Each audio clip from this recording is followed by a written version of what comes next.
And Mr. Ezrin is here in the building with us. We'll talk about some Pink Floyd stories. Let's talk about Pink Floyd and the making of The Wall. Yeah. But you were saying it was so surrealistic being watching with them Kiss in the background. We're talking about Pink Floyd. That is cool.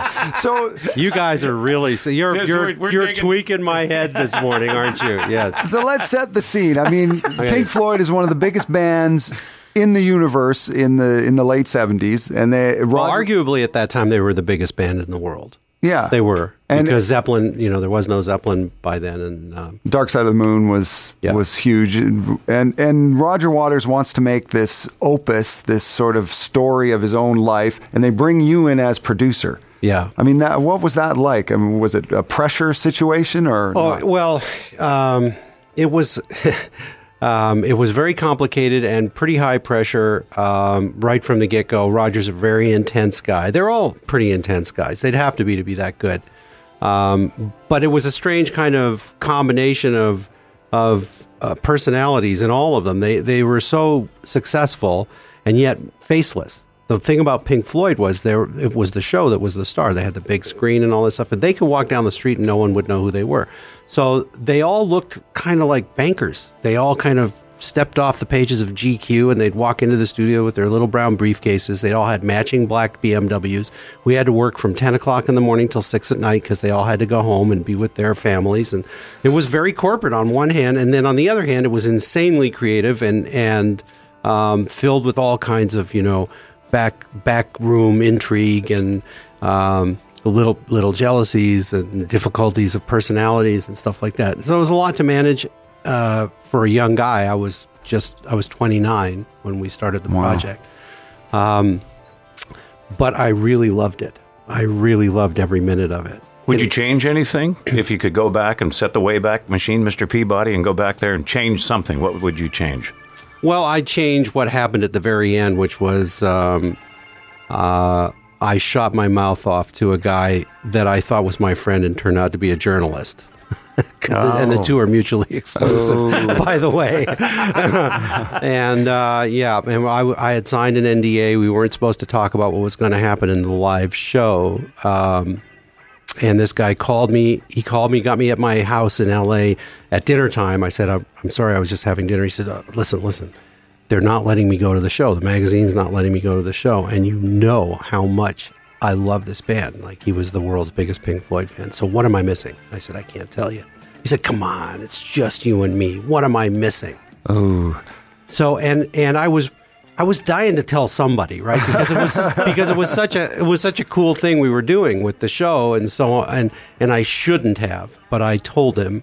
And then the next week in Billboard it says, over dinner with Bob Ezrin, we learned, and there it is in Billboard magazine. He scooped it.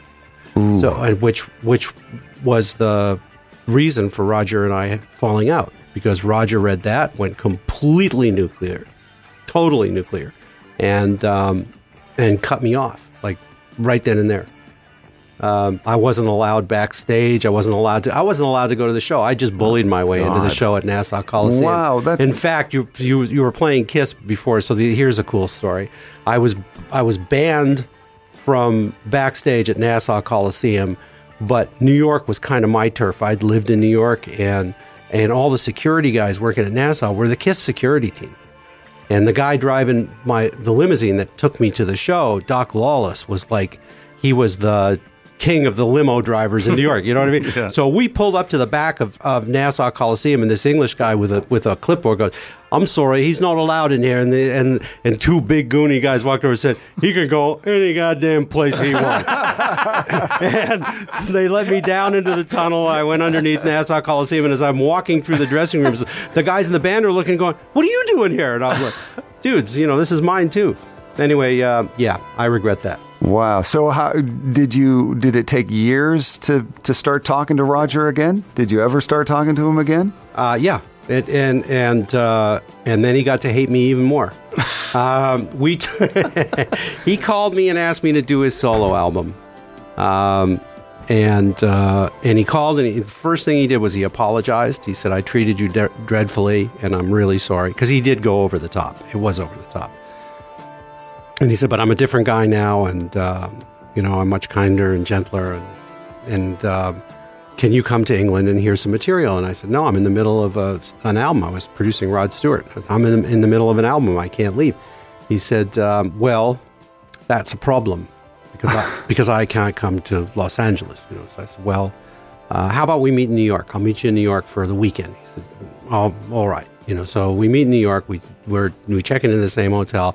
We sit in sitting room, and he apologizes, and he's funny, and he's urbane, and he's just great. And let's do the new record. Plays me some stuff. It's just amazing.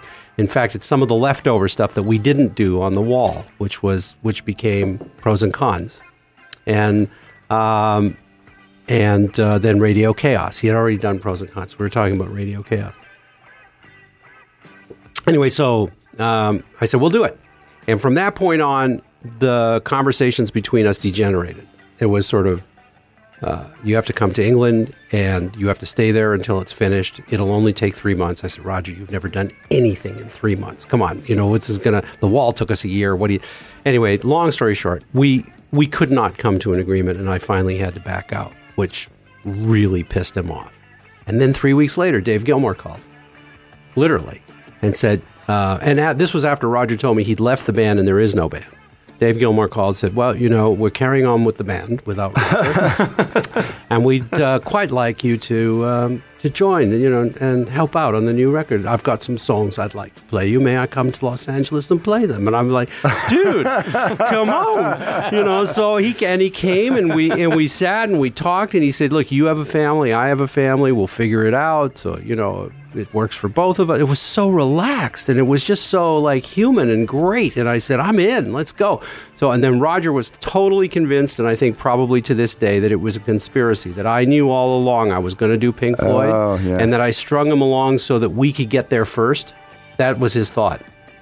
He thought I strung him along so we could get there first. You guys like this? By the way? This is interesting. All this sort of I'm just mesmerized. Yeah. I mean, I'd like to play some more Wall. Maybe play Mother. Don't do that. Yeah, let's play Mother. That's bad. It's for Mother's Day yesterday. Yeah. Mother. Okay. Can you tell me the issues maybe that he was going through, Roger was going through with his mom? Were there those stories, these songs? Did you know about the inner feeling of the writing? I mean, it's not like it's a secret. He bled all over everything he wrote, you know. So I think the songs speak for themselves. You can figure out what's going on in terms of Roger's feelings about women and about his mother. He was raised by women. His father died in the war just after he was born. He never knew his dad.